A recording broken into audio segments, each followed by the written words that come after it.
మనుషులందరూ రక్షణ పొందాలని ఆయన కోరుతున్నాడు. రక్షణ పొంది సత్యమును గూర్చిన అనుభవ జ్ఞానము కలిగి ఉండాలని. సత్యము అంటే రెండు విధాలైన సత్యం ఉంది. వాక్యం అయి ఉన్న సత్యం. యోహాను సువార్త 17వ అధ్యాయం 17వ వచనంలో నీ వాక్యమే సత్యం అన్నాడు. అలాగే 119వ కీర్తన 160 వచనంలో నీ వాక్య సారాంశము సత్యం అన్నాడు. ఇది అక్షరమై ఉన్న సత్యం. వాక్య సత్యములను గూర్చిన అనుభవ జ్ఞానం మనకుండాలి. ఎవడు ఏది చెబితే అది విని గుడ్డిగా దేనిని ఫాలో అవ్వకూడదో. మరి ముఖ్యంగా ఈ దినాలలో అందరి చేతుల్లోకి సెల్ ఫోన్లు వచ్చాయి. చదువులేని మొరటవాడు సైతము సెల్ ఫోన్ ఆపరేట్ చేస్తున్నాడు. యూట్యూబ్ ఓపెన్ చేస్తున్నాడు. కాసేపు లోకాన్ని చూస్తున్నాడు, కాసేపు వాక్యాన్ని చూస్తున్నాడు. సరే, వాక్యాన్ని చూస్తాడు, అంత మంచి వాక్యమే కదా అని మనం అనుకుంటే పొరపాటే.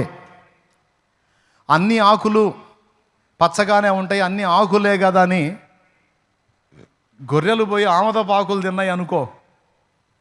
గొర్రెలు పోయి ఆమదపు ఆకులు తిన్నాయి అనుకో, అవి కూడా ఆకులే అని ఉంగిడి తగిలి చస్తాయి. స్తోత్రం. ఇది గొర్రెలు కాసే వాళ్ళకి తెలిసిద్ది. అర్థమైందా? కాబట్టి అన్ని ఆకులే కదని మేకలు గొర్రెలు మేయటానికి లేదు. కొన్ని మేయదగ్గ ఆకులు ఉన్నాయి, కొన్ని మేయకూడని.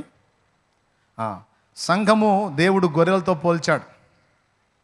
మనం కూడా చాలా వివేకం కలిగి ఉండాల్సిన దినాల్లోకి వచ్చాం. అంత్య దినాల అంతంలోకి మనం వచ్చాం కాబట్టి ఒక పక్క ప్రకృతి వైపరీత్యాలు విపరీతం అవుతాయి, ఇంకా అది జరిగేదే.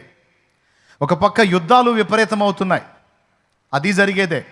యేసు ప్రభు రాకడ దగ్గరకు వచ్చే కొద్దీ ఈ సంభవాలన్నీ జరుగుతాయని యేసు ప్రభు మత్తయి సువార్త 24వ అధ్యాయంలో బహు స్పష్టంగా మాట్లాడాడు. నీ రాకడకు యుగ సమాప్తికి సూచనలేవి అని శిష్యులు అడిగినప్పుడు ఆయన చెప్పాడు, అబద్ధ క్రీస్తులు వస్తారు అనే విషయం, యుద్ధాలు జరుగుతాయి అనే విషయం. చూస్తారా? చూడండి, మత్తయి సువార్త 24వ అధ్యాయం తీయండి, 3వ వచనం చదువు.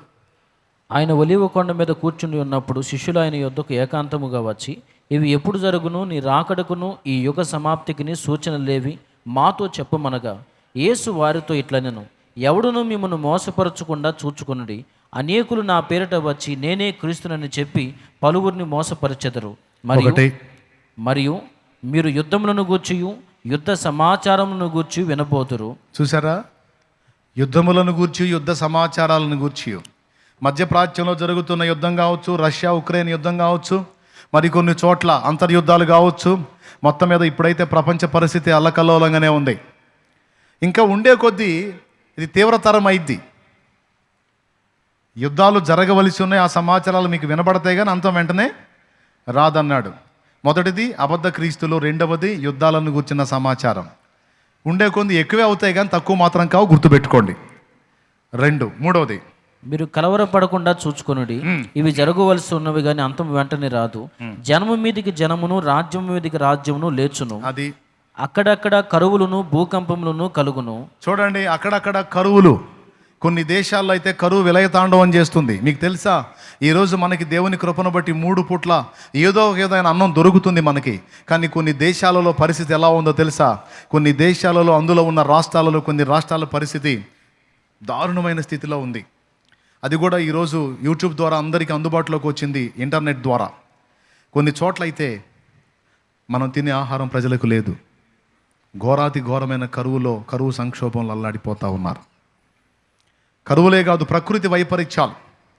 మీరు కేరళలో జరిగినటువంటి వయనాడు విలయం చూస్తే ఎంత దారుణంగా ఉందంటే, నడుముల వరకు తెగిపోయినటువంటి శరీర భాగాలు, కొండ చర్యలు విరిగి పడి ఘోరాతి ఘోరంగా అనేక మంది చనిపోయారు. భూకంపాలే కాదు, ప్రకృతి విలయాలు.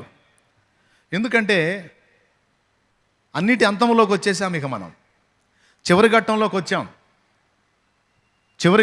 వచ్చాం. రాకడకు అతి సమీపంలోనికి వచ్చాం. ఇక ఆయన రాకడ దగ్గరకు వచ్చే కొద్దీ ప్రపంచ పరిస్థితి వేరే రకంగా మారిపోతుందనేది ముందుగానే బైబిల్లో ప్రవచింపబడింది. అది జరగటానికి ఈ కొన్ని సూచనలే కాదు, ముందు ఇంకా అనేక సూచనలు మనం చూడబోతున్నాం. చెప్పాడు, కరువులు, భూకంపాలు అన్నాడు. తెగుళ్ల ప్రస్తావన కూడా తీసుకొచ్చాడు. అంతేకాదు, క్రైస్తవ్యం మీద విషము చిమ్మేటువంటి వ్యక్తులు, క్రీస్తును బట్టి మనల్ని కొట్టి తిట్టి చంపటానికి కూడా వెనకాడినటువంటి దుర్మార్గులు లెగుస్తారు. సొంత వాళ్లే మన మీద శత్రువులుగా మారిపోతారు, సొంత వాళ్లే మనల్ని అప్పగిస్తారు అనే విషయాలు కూడా యేసుప్రభు అక్కడే చెప్పాడు. చూడండి, అప్పుడు జనులు మిమ్మును శ్రమల పాలు చేసి చంపెదరు. మీరు నా నామము నిమిత్తము సకల జనముల చేత ద్వేషింపబడినొకడు ద్వేషింతురు. అనేకులైన అబద్ధ ప్రవక్తలను వచ్చి పలువురిని మోసపరుచెదరు. అక్రమము విస్తరించుట చేత అనేకుల ప్రేమ చల్లారును. అది సంగతి. ఇవన్నీ ఆయన రాకడకు సూచనలుగా ప్రభు మాట్లాడాడు. వీటన్నిటితో పాటు అబద్ధ బోధకులు, అబద్ధ ఉపదేశాలు కూడా తెర మీదికి భయంకరంగా వచ్చే అవకాశం ఉంది. ఒకప్పుడు ఈ అబద్ధ బోధలు సంఘాలలో వ్యాపించేవాళ్ళు, సంఘాలలో వ్యాపింపజేసేవాళ్ళు దుర్బోధలు. ఈరోజు యూట్యూబ్ వచ్చింది, ఫ్రీ, ఎవడు ఏ సుత్తైనా మాట్లాడవచ్చు, ఫ్రీగా అప్లోడ్ చేసుకోవచ్చు. కాబట్టి ఇప్పుడు ప్రతి ఒక్కడు వాడు సత్యం తెలుసుకున్నాడా అసత్యం తెలుసుకున్నాడా అనే దాంతో నిమిత్తం లేదు. వాడు ఏ బోధ నేర్చుకున్నాడో అది విషబోధో మంచి బోధో అనవసరం, ఎవడికి దొరికిందో వాడు యూట్యూబ్లో అప్లోడ్ చేసి కూర్చుంటున్నారు. సంఘమా, డేంజర్ డోజుల్లోకి వచ్చాం. ఇప్పుడు చాలా జాగ్రత్తగా మన భక్తిని, ఆత్మీయతను కాపాడుకోవాలి. చెవికి వినబడే ప్రతి బోధను గుడ్డిగా నమ్మొద్దు. కనపడ్డ ప్రతి సహవాసానికి గుడ్డిగా పరిగెత్తొద్దు. ఒక చోట నాటబడండి, ప్రార్థన చేయండి, కనిపెట్టండి. దేవుడు మీకు ఒక మార్గాన్ని చూపించాడా, అక్కడ స్థిరంగా నాటబడండి. అర్థమైందా? ఒక పునాది మీద కట్టబడిన అనుభవంలోనికి రండి. ఎందుకంటే పరిస్థితులు చాలా దుర్భరంగా మారిపోబోతున్నాయి. అందుకే రక్షణ పొందడం మాత్రమే కాదు, వాక్యం అనే సత్యమును గూర్చిన అవగాహన కూడా మనం కలిగి ఉండాలి. సేవకులు దాన్ని బోధించాలి, విశ్వాసులు కూడా దాన్ని సీరియస్గా తీసుకోవాలి. ప్రతి విశ్వాసి గుండెల్లో ఒక తీర్మానం ఉండాలి, నేను సత్యాన్నే నమ్మాలి, సత్యాన్నే నేను కలిగి ఉండాలి, సత్యాన్నే ప్రకటించాలి, సత్యాన్నే బోధించాలి. నేను అసత్యాన్ని కలిగి ఉండకూడదు, అసత్యాన్ని నేను ఫాలో అవ్వకూడదు. నేను ప్రభు విషయంలో ప్రతీది కూడా సత్యపరంగానే ఉండాలి అనేటువంటి ఆలోచన కలిగి ఉండాలి. నేను పొందే బాప్తిస్మం వాక్యానుసారమైందై ఉండాలి. నేను పొందే అభిషేకం వాక్యానుసారమైందై ఉండాలి. చేసే బోధ వాక్యానుసారమై ఉండాలి. నమ్మే సువార్త వాక్యానుసారమై ఉండాలి. నమ్ముతున్న కృపావరములు, వాటి విషయమైనటువంటి సంగతులు వాక్యానుసారమైనవై ఉండాలి. ఏ సిద్ధాంతమైనా ఒకరికి రాకడకు సంబంధించినటువంటి విషయాలు కూడా, రాకడకు సంబంధించిన విషయాలు కూడా నేను సత్యమే నమ్మాలి, అసత్యాన్ని నేను నమ్మకూడదు అనేటువంటి తీర్మానం ప్రతి విశ్వాసికి ఉండాలి. చాలా వరకు విశ్వాసులు ఎట్లా ఉంటారో తెలుసా? మారు మనసు పొందాను, బాప్తిస్మం పొందాను. చదువు లేని వాళ్ళ సంగతి వదిలేయండి. చదువుకున్న వాళ్ళు కూడా సత్యం విషయంలో ఆసక్తి ఉండదు, సత్యం విషయంలో పట్టింపు ఉండదు, సత్యం విషయంలో రోషం ఉండదు. అదేంటంటే అందరూ దైవ సేవకులేగా, సేవకుల జోలికి మనం వెళ్ళకూడదు. ఎవరైనా సేవకులే, ఎవరు చెప్పినా వినాల్సిందే అనే ఒక గుడ్డితనంలో కొంతమంది విశ్వాసులు ఉంటూ నేను చూశాను. అమ్మా, అందరూ సేవకులు కాదమ్మా. ఒక వచనం చూపిస్తాను చూడండి. 2 కొరింథీ పత్రిక తీసుకోండి అమ్మా, 11వ అధ్యాయం 13వ వచనం నుంచి చదవండి. ఒక్కసారి చూడండి, చదువుకున్న వాళ్ళు చూడండి. ఏలయనగా అట్టివారు క్రీస్తు యొక్క అపోస్తుల వేషము ధరించుకుని వారై ఉండి దొంగ అపోస్తులను మోసగాండ్రకు పనివారునై ఉన్నారు. ఇది ఆశ్చర్యము కాదు. సాతాను తానే వెలుగుదోత వేషము ధరించుకొనుచున్నాడు గనుక వాని పరిచారకులను నీతి పరిచారకుల వేషము ధరించుకునుట గొప్ప సంగతి కాదు. వారి క్రియల చొప్పున వారి కంతము కలుగును. దేవునికి స్తోత్రం. పెద్దగా చెప్పాలి.